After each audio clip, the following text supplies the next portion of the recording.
おはようございます。おはようございます。さあ今日はね、夏に行ったことがあるんだけど、須坂とかこの山の方にさ、米子大瀑布ってあったでしょ。そうそう。すごい綺麗な滝が2本あってさ、で歩くところがあって、でそこで冬ツアーをやられてる方がいて、その方が誘ってくれてさ、ちょっと今日は参加させてもらおうかなと思ってます。はい、で雪上車に乗って近くまで行って3時間ぐらいトレッキングするみたいなんだけど、でスノーシューとか履いていくんだけど、レンタルなんかもされてるから、俺らみたいな初心者でも大丈夫と、楽しみだね。楽しみだね。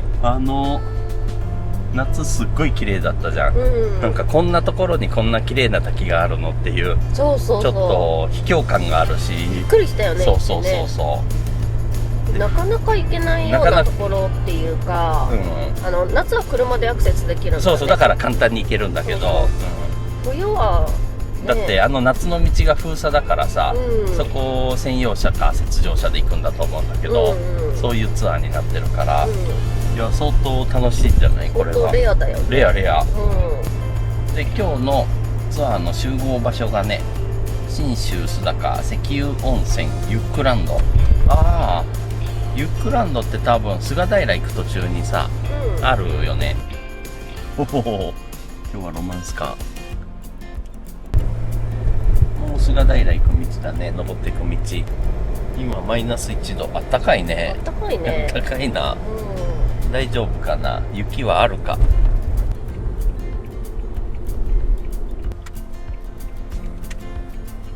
お、すごいね、北信語学が、すげえ綺麗。さあ集合できました。はい。でこれから登っていくんだけど、ユックランドに車止めて前の送迎の車で一緒に登ることもできるし、四駆のスタッドレスだったらまあ一緒に上がっちゃってもいいと、ただチェーンは持っといた方がいいような道みたいだから、結構激しいのかな道が。多分滑るのかな。多分ねバリバリなんだと思う。昨日温度上がってるから、なんで僕らはここまで登ります。はい、楽しそうだし、でその先からは雪上車で、そうだね、送迎またしてくれるっていうことみたいだね。あ、もうここから結構アイシーだね。アイシーですね、道路が完璧なアイスだね、これは。アイスすごいね、スケートリンクだな。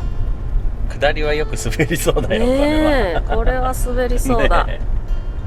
そうか、エンカル車とかもこんなところは入らないか、冬は。そうだよね、冬のこっちはね。おお、すごいな、坂結構だね。結構登るね。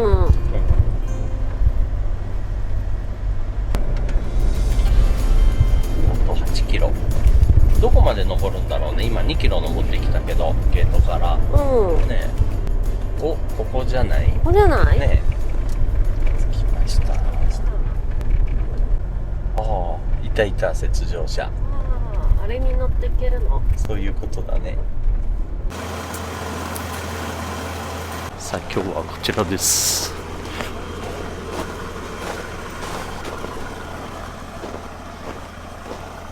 行きましょう。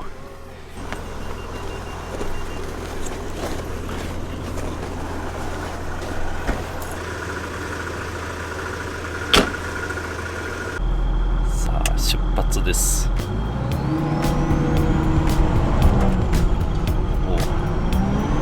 お、わあ、すげえな。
瀑が見えてきました。いやーすごい。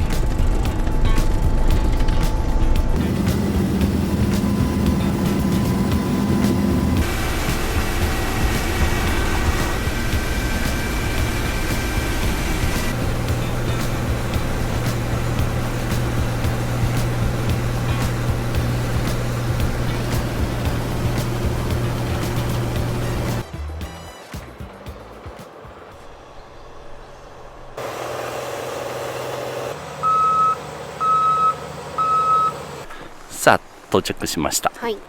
今までだったらここまで3時間ぐらい歩いてこないとダメだったんだって。そうだよね、10キロぐらいあったからさ。あ、そうだね。そうそれを雪上車でずっとここまで来てもらえるから、相当楽ちんに絶景を見れると。楽しかったね。楽しかった。おはようございます。おはようございます。よろしくお願いします。じゃあ今日は、スノーシューを履いてもらうんですけど、いわゆる観光用の靴で来られても靴を借りていただければ、米子大瀑布見に行くことができます。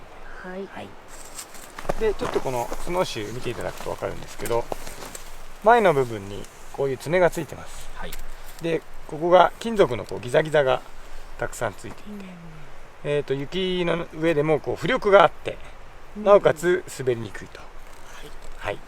で上り坂の時にはここのかかとが上がって傾斜をこううまくこうなってもかかとが下がらなくて辛くなくて歩けるという形になってます。でこれと靴とそれからストックがセットで借りることができます。で今日はねスノーシューたくさん用意してるんですけど、猫岳山荘とそれから不動滝までは、雪がこうかなり踏まれていてスノーシューなくても歩ける状態。山荘まではスノーシューなしで。わかりました。でその後に鉱山台地っていう広い場所があるんですけど、そこはスノーシューで歩くような形でわかりました。行きましょうか。じゃあ、持って歩いて必要になったらそうですね。そういう感じですね。はい、わかりました。よろしくお願いします。じゃあ行きましょう。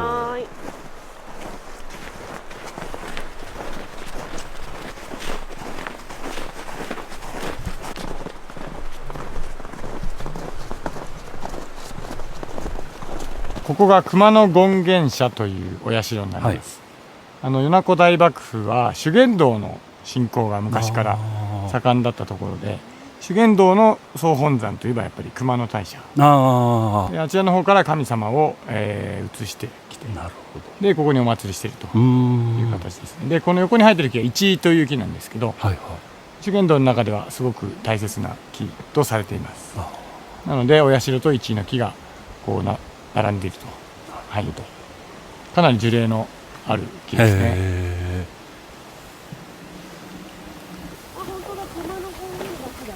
本当だ、書いてある。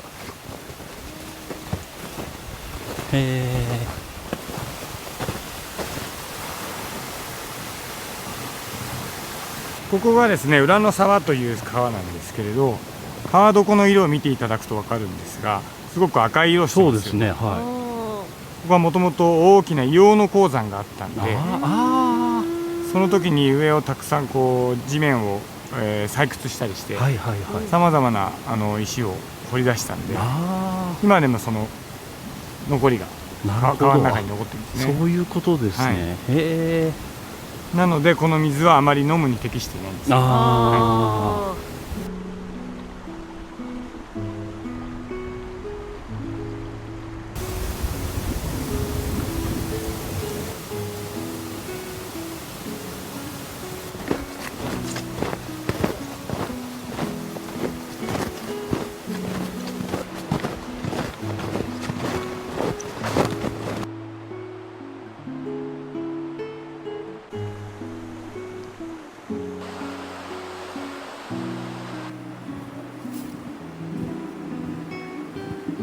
いや気持ちいいね。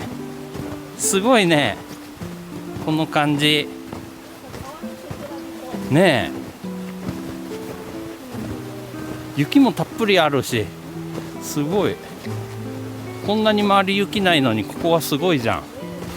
うわ、もう氷瀑見えてきた。すげえ。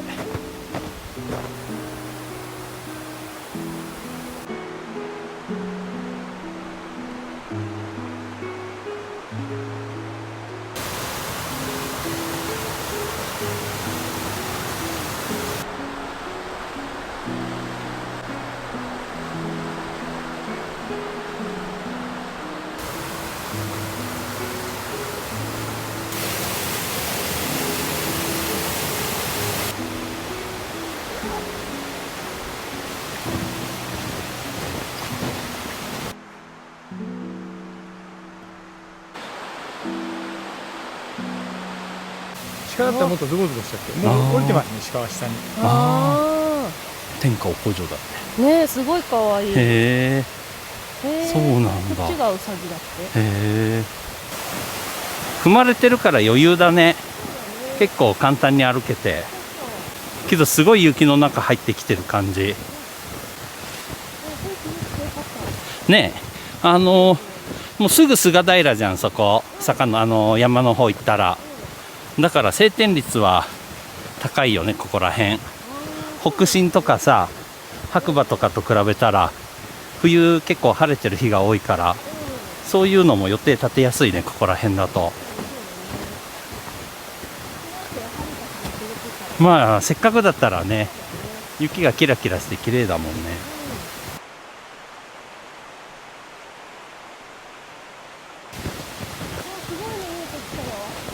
うわ、本当だ。夏もすごかったけど冬もすごいね。冬はさらにすごいね。うわ、おお、すごいね。全部凍ってるじゃん。へえ。うわ、すごいな。こんな凍るんだね。うわ、ちょっと青いしね。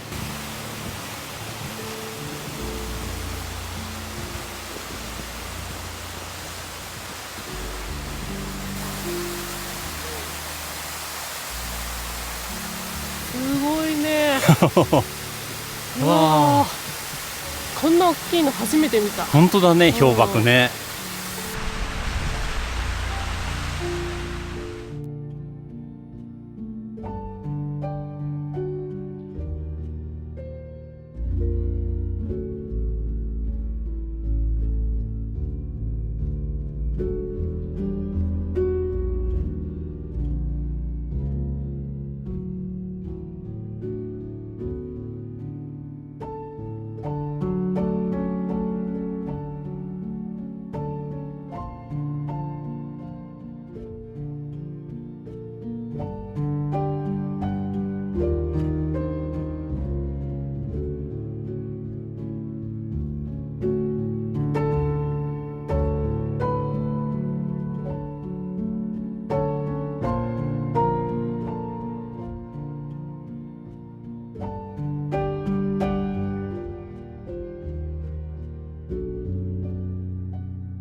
これが米子大瀑布のご神体である不動滝。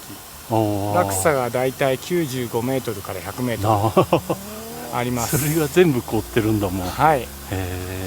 でこの滝の不思議なところは、北側を向いているために冬型の気圧配置の影響を受けて向かい風になるんですよね。はいはい。なので水のしぶきが風に吹き上げられて、横に生えている枝とか木ですね、コメツガとかツツジ類が生えてるんですけれど、はいはい、そういった木々に水滴が張り付いて、どんどん発達していくと。そうか、そういうことですね。横っちょのところ。そうですね。特に右半分はほとんど水が流れてないのに凍っているのは、しぶきがどんどん発達してるんですよね。そうなんですね。で一番右上の方を見ていただくと分かるんですけど、つららが斜めに横に生えてるみたいなところがあるんですよね。あれはもう本当に風で、ああいうふうに常に風で揺れていながらいるような状態なんで。へえ、すげえ。ああいうふうに横につららが発達するんですね。でこの滝が時々すごい音を立てて崩壊するんですよ。発達しては崩壊して、発達しては崩壊して、重さで耐えれなくなって、でこの今目の前の流れてる滝のすぐ上に氷の塊がたくさん落ちてるのが分かります。本当だ、ここですね。そこですね。はいはいはい。あれは時々崩壊した氷の残骸というか、氷そのものですね。それでちょっと青いんですね。そうです。白くないですもんね。はい、でこの後滝のすぐ真下まで行きますんで。上の方でですか。そうですね。今左手の方の。わかりました。はい、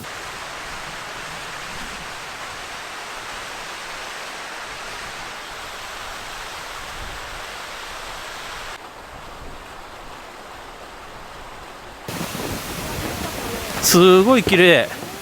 あんなん初めて見た。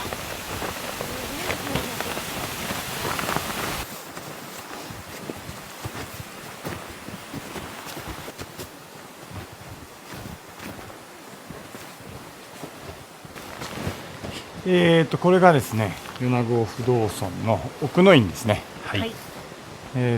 不動明王をお祭りしている、お寺なんですね。はい。で、お山登りといって毎年お不動様がこの奥の院に夏の間上がってきて、で冬の間は下にある里宮の方に降りると、そういうお祭りを毎年やっております。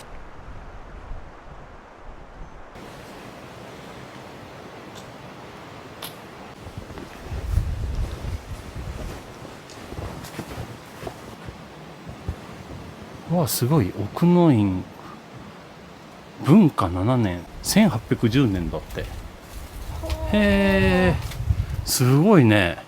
そんなね、古くから。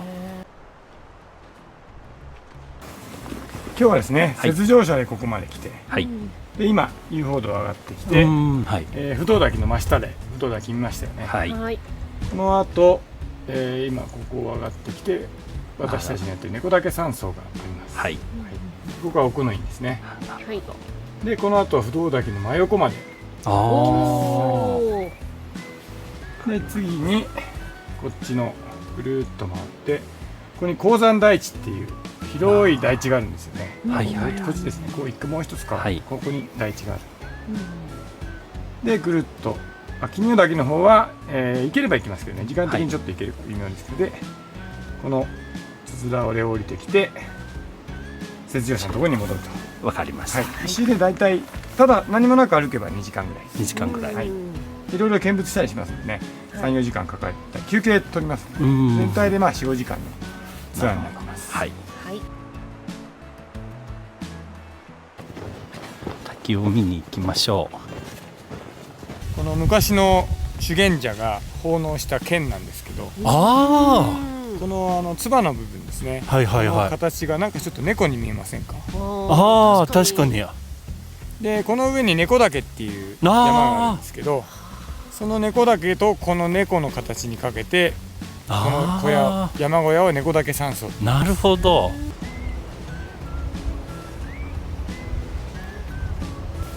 不動滝もう現れます。うわ、すげえ、すごいね。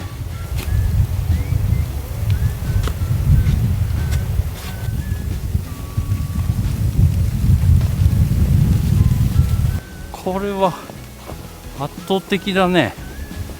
わあ、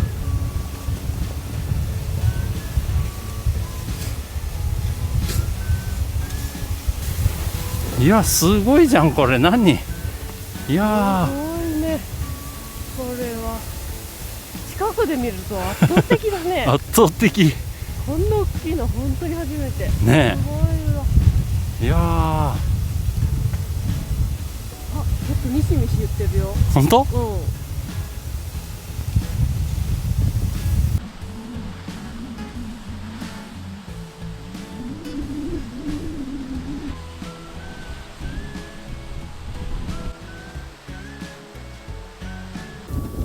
すごい迫力ですね。すごい迫力ですよね。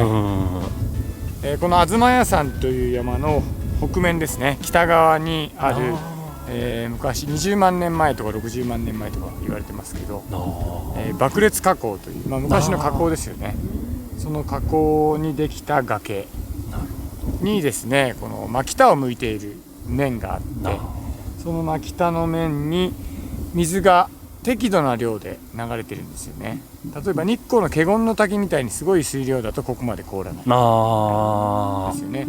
ちょうど水量が、適切というか、こういう氷漠になりやすい量という。そうですね。はい。それから標高と、それから日が当たらないという条件と、それらの風が強いとかね、そういうそれらの条件が本当に、重なってこの氷瀑が出来上がります。なるほど。色も綺麗だし、いや、昔のね行者さんたちがこの冬の時期に来られたかどうかちょっとわからないんですけど、これを見て、これはもう本当に神様、自然の中にいる神なんじゃないかなって思ったのもうなずけるような、それぐらいのこう圧倒的な何かね力を持ってます、ね。で右にあるのが黒滝という滝になります。ここですか？そうですね。はい、こちらの滝が黒滝といって、名前の由来はですね、夏場になると黒滝の方は水量が不動滝のおそらく10分の1ぐらいだと思うんですけれど、壁がこう黒く濡れてるような形、はい、感じですね。なんであんまり水流があるようには見えないんですけれど、実際には濡れていて壁が黒くなっているということですね。それがこの冬の時期になるとあのような立派な氷瀑になります。でこの間まで下までつながってたんですけど、ちょっとここのところ気温が高かったもんで途中で折れちゃったんですね。ここか。そうですね、はい、本当だ。でもまただんだんとつながりつつあります。つながりそうですね、はい、本当だ、伸びてきてますもんね。はい、でこの氷瀑の規模としてはおそらく人間が近寄れるところだとね、間違いなく日本一の大きさですね。立山にもね、称名滝とかすごい大きな滝があるんですけど、一般的に冬には近寄れないので、一般的に人が近くで眺められる氷瀑としては日本最大です。にこんなに手軽に来れると。来れます。すごいですね。はい、すごい。ぜひお参りに来てください。この存在感を感じてほしいです。いや、圧倒的です。圧倒的ですよね。じゃあ今日はちょっと特別にもう少しだけ近づいて、いいんですか。はい、ありがとうございます。あんまり近づきすぎると楽標が危ない。わかりました。はい、い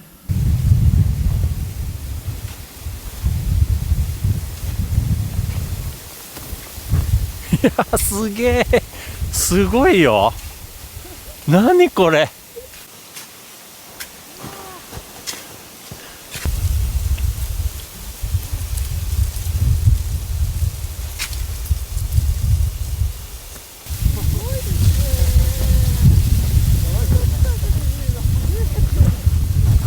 見てください、この滝と全然関係ないこの左の斜面が。本当だ本当だ。今日は風が強いんで、枝にくっついてね、凍ってますね。本当だ。すごいね。すごい迫力だね。ねえ。で氷はやっぱり生きてるんで毎日毎日変わりますね。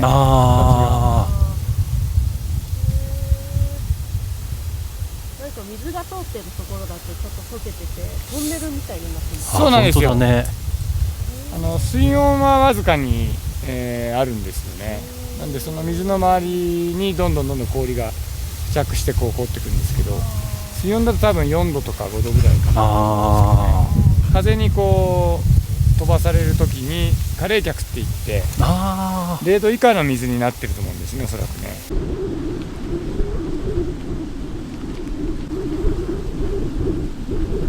今日ちょっと特別に雪の状態が歩きやすいんで権現岳まで来てみましょうか。いや、青がまた濃いですね。ね、こっちの方がですね一本の直瀑なんですね。不動岳のように流れが横に広がってないので、一本の流れの中に両側にやはり風で羽を広げたような形。本当だ本当だ。になるのがこの権現岳ですね。いやー、綺麗ですね。こっちも美しいですよね、こっちの滝はね。ちょっと不動滝よりも優美な感じ。そうですね。いやー、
日光岳山荘まで戻ってきたんで休憩です。休憩です。はい。高い。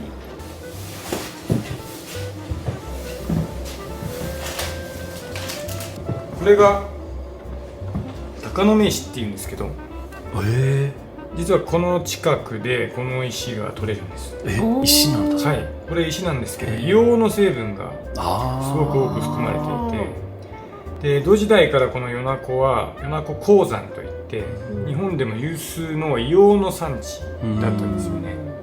で特に戦争中ですね、第二次大戦戦争中には硫黄の需要が火薬の原料として非常に高かったんで、この米子不動の向こう側にね鉱山台地と呼ばれる場所があるんですけど、そこに最盛期には1500人ぐらい人が住んでいて、住んでたんですか。はい、住んでいて、年間に1万2000トンみたいな大量の硫黄を産出してたと。これがそうなんです。はい、これを採取して、結晶ですか、石ですか。鷹の目石って呼んでますね。結晶なんですよね。当時は中外工業という会社が一番この米子鉱山の最盛期にその会社が硫黄の採掘やってたんですよね。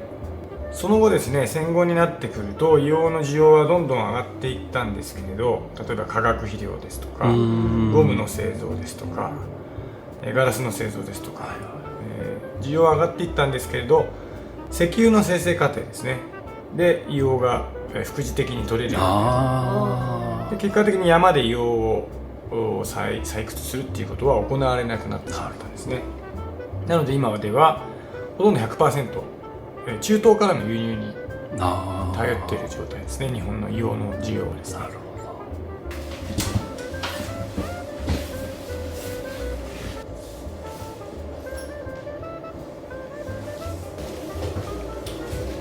ど。アスザックフーズだって。このね、さっき見たアスザックフーズさんの飴色玉ねぎだって、これがね須坂なんだって。そうそう、どこだったかな。須坂市って書いてある。そう須坂市の会社だってね、知らなかった。すごいいい匂いしてるの、これ玉ねぎの飴スープ。色玉ねぎ、はい、いただきましょう。はい、いただきます。うまい。超うまい。結構これ玉ねぎ味がすごいですね。すごいいっぱい入ってる。深みがあって、美味しいよ。うわ、美味しい。ね、うわ、玉ねぎが甘くて美味しいね。いや、温まったね。温まったし、お腹も満たされたし、最高の気分です。ねえ。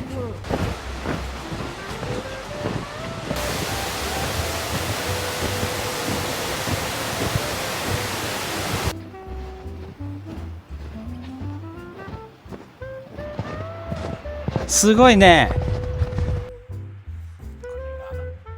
これが米子大爆風すべてが見れると。米子じゃないんだよね。そうそう。前夏来た時米子って言っちゃってたんだけど、米子です。でなんかみんな鳥取とか関西と勘違いしてる人が多そうなんだけど、長野県です。ねえ。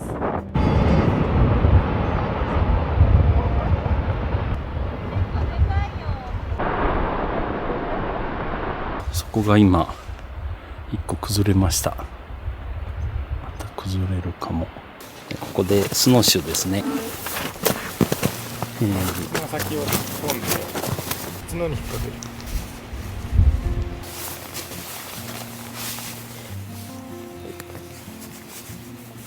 オッケー、できました。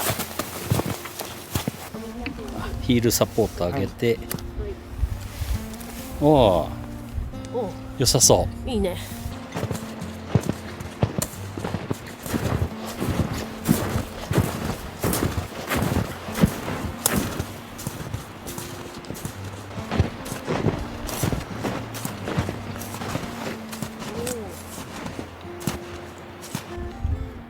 入ってないとこんな感じで。結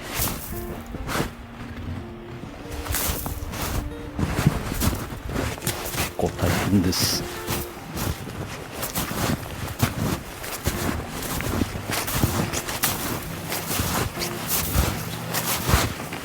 すごいハマっちゃうよ。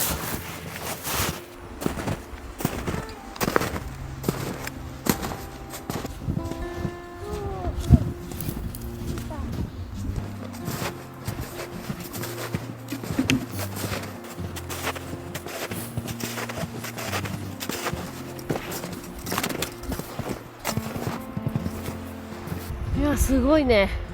ああ着いた。絶景だね。すげえ。滝がさ、大きいのと小さいの合わせると7個も見えるね。えちょっとあれが黄色いよね。ああそうだね。この滝だけ。へえすごいね。いやー綺麗だね。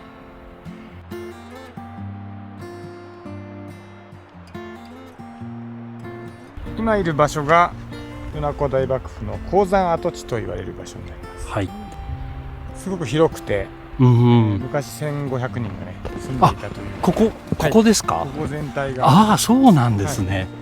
広い雪原になってます。ああ。でこの正面にも岸壁がありますけれど、はいはいはい。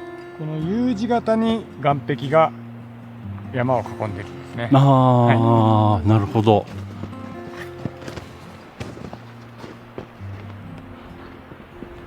そうです。でぐるっとこっち側が南になります。ああそうか。で北斜面っていうことですね。そうですね。北を向いてるんですね。なるほど。であっち側に今日はちょっとね雲で見えないんですけど、妙高ですとか黒姫ですとかね。あっち側ですね。はい。はい、いわゆる北進五岳と言われる山々がよく見えます。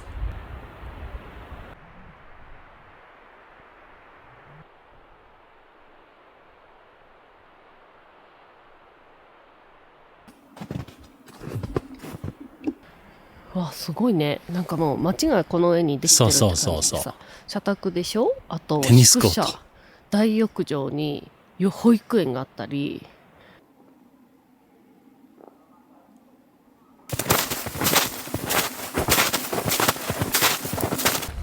この2本の木なんですけど、米子大幕府にあってはかなり大きい方の木になります。でこれ右が嶽寒葉という木、で左がよく皆さん高原で見かける白寒葉という木ですね。違うんですね。違います。違うんだ。違う植物なんですけれど、性格的には非常に似ていて、一度伐採を受けたところに最初に種が飛んでくる植物です。へー。で今長野県のこの辺りですと、北緯が37度ぐらい、これぐらいの北緯ですとだいたい今いる標高1500メートルから1600メートルぐらいで、この2社は住み分けてるんです。つまりこれより上は嶽寒葉、これより下は白寒葉ということになってますね。そうなんですね。でちょうどこの標高はこの2つの樹種が同時に存在できる場所なんですね、という標高なんですね。なのでここはずっと白寒葉と嶽寒葉が混成しているっていう、意外と珍しい状態。このちょっと色が濃いっぽいのが白寒葉ですか？白い方が白寒葉、赤い方が嶽寒葉。なるほど、本当だ。上の方の木の幹の色、そうですね、違いますね。本当だ。面白い。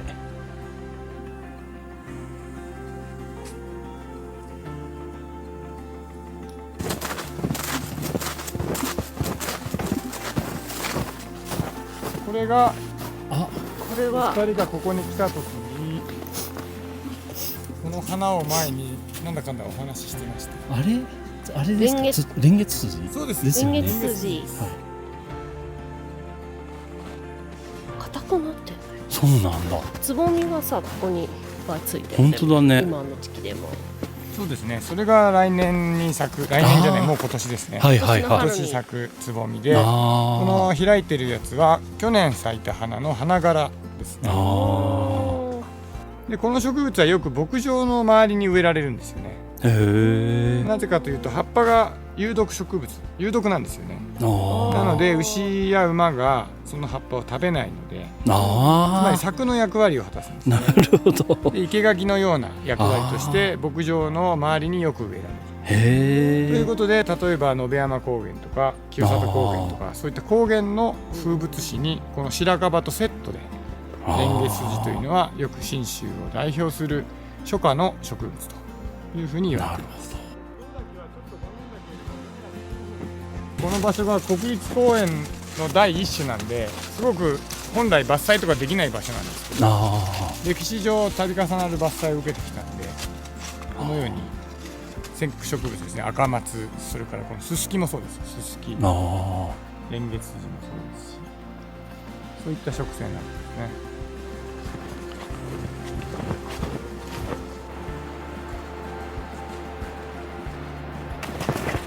いやいいね、気持ちいい道、こう山の中をつづら折れで歩きやすいしね。ねえ、行きのところかな。そうだね。そうだよね。あそこに駐車場がある。おお。ねえ、程よい疲労感でさ、こんな大自然を簡単に味わえるなんて最高です。すごかった。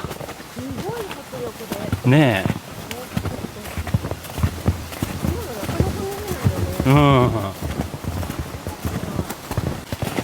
あ、雪上車が待ってくれてるじゃん。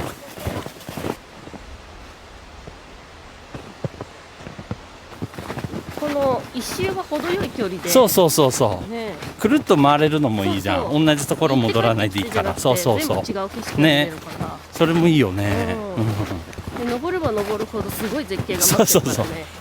そうそうご褒美がちゃんと上に待ってるっていうね。そうそう、いやー、よかった。よかったね。どうですか、お二人とも。夏も一度ね来られてると思うんですけど、夏も綺麗だなと思ったんですけど、やっぱりこの氷瀑がこんな大きいのが見れると思ってなかったので、すごかったです。やっぱり水の力ですよね。流れてる水もいいんですけど、止まってる水というか、凍ってる水も迫力があります。ありがとうございました。よかったです。お疲れ様でした。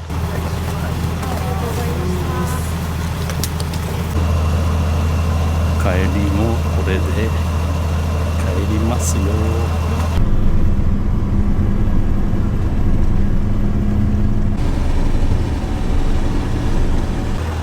やー、最高の乗り物で、最後は面白い。よし、では降りましょう。はい。いやー、楽しかった。楽しかったね。ちょっと暗くなっちゃったね。そう、今ちょっと終わってから盛り上がってたらお話盛り上がっちゃって、ちょっとそうそう、いろんな面白い話を聞けたからさ、いやすごいね。本当長野県にはスペシャリストがさ、どこにでもいるっていうか、すごいよ。そうそう、ここはもうスペシャリストの集団です。集団だね、本当に。いや、面白かった。では降りてって温泉も入りたいし。そうだね。でもね、お腹もペコペコだから夕飯先、そうだね、夕飯先食べようか。夕飯食べて、温泉行ってゆっくりしましょう。はい。ツアーどうだった？いや、最高だったよ。最高だね、本当に。米子大幕府にさ、夏春かな。そうだね、初夏だね。初夏に来たじゃん。その時もさ、すごいびっくりしたの。こんな大きな滝がこんなところにあるんだと思って。でもそれが冬行けるっていう頭がなくてさ、それが雪上車で送ってくれて、近くまで行って、で歩いて、夏と同じようにね、同じ道で歩いて、あんなすごい氷瀑が見れるなんて。あんな目の前でね。そう、いや、すごい迫力だった。氷瀑もさ、すごい綺麗な色なんだね。そうそう、青がね。青でね。なんか長野県にもさ、何か所かあるじゃん、氷瀑って。で、いろんなとこ見に行ったけど、圧倒的、大きさとか迫力で言ったらやっぱ圧倒的だね。圧倒的だね。で、やっぱり聞いたら世界でもかなり有数な規模だって言ってた。その人が行けるっていうところでね。そこにこの雪上車でピュッと行けてさ、で今この道もさ、結構ハードな道じゃん、ね、だけどここも不安だったら下の温泉で止めていけるんだから、送っていただいて、ね、そう上まで一緒に行けばいいんだから、何も問題ないし、問題ないね。今日はさ、靴俺ソレルで歩いたし、そちらも金で歩いたでしょ、でそんな登山とかさ、雪でガツガツ歩く用の靴じゃないじゃん、もちろん、それでも全然歩けたじゃん今日、ね、問題なく。そういう靴も持ってなくてもレンタルで靴もあるし、それからストックとあとスノーシューも全部借りれるから、そうだね、何も防寒具とリュックとかさえ持ってっておけばさ、何も準備いらないんで、本当にちょっと綺麗な風景見てみたいわとかさ、そういう方にすごいおすすめなツアーです。ぱり普段あんまり俺らそういうガイドさんのツアーに参加しないけど、やっぱガイドさんのツアーに参加するといろんなことを教えてもらえるから、すごい楽しかった。楽しかったね。期間限定で素晴らしい景色が見れるので、ぜひね、ご興味ある方は一度チェックしてみてください。はい。おお、ツルツルだ、ここ氷だ全部。ほら、おお、キツネだ。軽やかだね、キツネは。雪が似合うね。ぴょんぴょんっていった。ぴょんぴょんぴょんって。ね、おお、須坂と長野の夜景かな。綺麗だね。綺麗だね。本当長野県はさ、自然が近いね。近い近い。本当近いよね。ちょっと行けばあんな何十万人都市でしょ、あそこ。多分。何十万人？まあそうですよ、長野市は。があって、ちょっと行ったらあんなすごい大自然があってさ、狐まで走っててさ、すごいよね、本当いいところ。つって温泉もいっぱいあって。そうだね。いろんないい温泉がいっぱいあるね。そう確かに。最高だよね。で今日温泉はさ、ユックランド行ってみようよ。行ったことないから。そうだね。このツアーの集合場所。そして長野県山だけじゃんって思われてると思うんだけど、美味しい海鮮も食べれるんですっていうね、そういうこともあるんです。これからお魚料理を食べに行こうと思います。初めて行くね。でも、教えてもらったんだけど、今日行くお店はね、海鮮蔵ギョギョギョっていうお店。ここ左かな。あれ、あそこイオンのとこかな、ルートイン。お、ここら辺か。あ、やっぱあれそうじゃん。イオンじゃん、そこね。お、この中か。あれ、来たことあるじゃん、ここのラムあるよ俺。ここだ、海鮮ギョギョギョって。あった。へえ。そうなんだ。混んでるよ。わあ、お腹空いたな。そうね、早く行こう。へえ、ここか。うまそうだな。何これ、スズキとマアジの厚飯丼とかさ、しかも安いな。今日はね、こちら海鮮海盛り丼と、あとなんかね、ここに出てないメニューでスズキとアジの漬け丼みたいなの。スズキとアジの漬け丼、これ1700円ぐらいだったと思うんだけど。いやー、そうすごいよ。やめてよ。うわ、すげえな。なんだこれ、茶碗蒸しまでついて、お味噌汁もついて、海なし県で青物ですよ。そう、すごいよね。ねえ。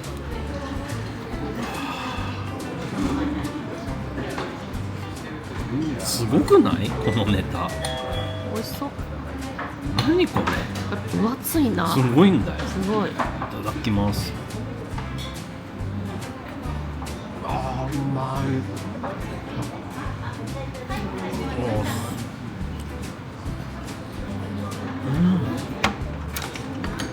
最高すぎる。すごい。すごいね。漬けだから味もあってね、うまい。私のが来る前に食べ終わりそうな勢いだね。いただきます。食べるんじゃん。やばいでしょ。あ、すごい新鮮。美味しそうだね。わあ、美味しそうだね。いろいろ入ってるね。いっぱい入ってるね。イワシも入ってない？サンマかな？カツオも入ってない。カツオもあるし、イワシかサンマか。ほら。うわ、すごいね。大きいね。まだ食べない。ネタが分厚いよね。一見ペラッと乗ってんの、こうさ、ペラッとしてんのかと思いきやさ、すごいんだよ、分厚さが。今日は追加でこの人気の天バラ膳、人気らしいよこれ。食べれる？わかんない。わかんないじゃないよ。写真より大きいものが来るお店ってあるか？時々あるよね。時々あるけど、ここはそうだね。そうだね。1200いくらだったよ、税込みで。次はおだし、わさびも入れてさっぱりね。あー、うまい。またガラッと変わるね。美味しかった。美味しかったね。何ここ、すっげえ美味しかった。相当美味しかったね。すごい量だったけどさ、今日はお腹ペコペコだからもう一個頼んだらすんごい量だった。久しぶりに限界を感じたね。いやーでもちょっとね、けどあんだけ頼んで4800円だから、ありえないよね、値段としては。相当安い。いやー美味しかった。何よりもさ、ネタが分厚いので、で新鮮すごい。ここは穴場だね。土曜日の夜でもお客さん多かったけど並んではいなかったし、いや相当いいかも。やっぱあれかな、前にイオンができたからさ、イオンに行く人が多いのかな。ねえ、お腹も満たされたんで、温泉に行きます。温泉は戻るんだよね。ここから10分ぐらいまたツアー行って、そのまんまさ、すぐお風呂入ってからご飯が一番スムーズかな、コースとしては。俺らはちょっとお腹があまりにも減ってたっていう、でちょっと逆になっちゃったけど、駐車場も広いしいいね。そうだね。建物も立派だぞ。なんかしかも夜10時までやってるんだ。